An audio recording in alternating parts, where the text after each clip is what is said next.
C'était la deuxième fois que la défense de Frédéric Péchier demandait la levée de sa mise en examen.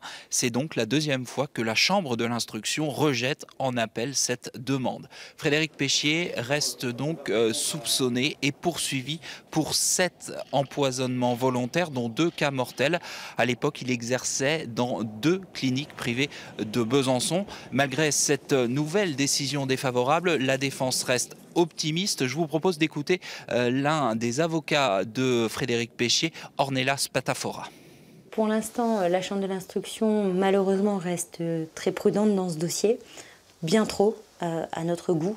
On espère, pour autant, on ne change pas notre fusil d'épaule en disant que réellement, ce dossier, plus il avance finalement, et plus on est serein. C'est-à-dire?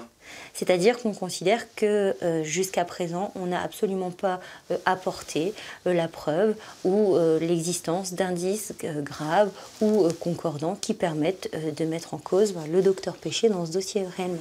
Pour les avocats de Frédéric Péchier, l'enquête a été menée à charge et uniquement à charge. La suite du dossier maintenant, ce sont de nouvelles expertises scientifiques. Il y en a énormément dans cette affaire très technique. Ensuite, la justice devra déterminer s'il y a lieu d'organiser ou non un procès.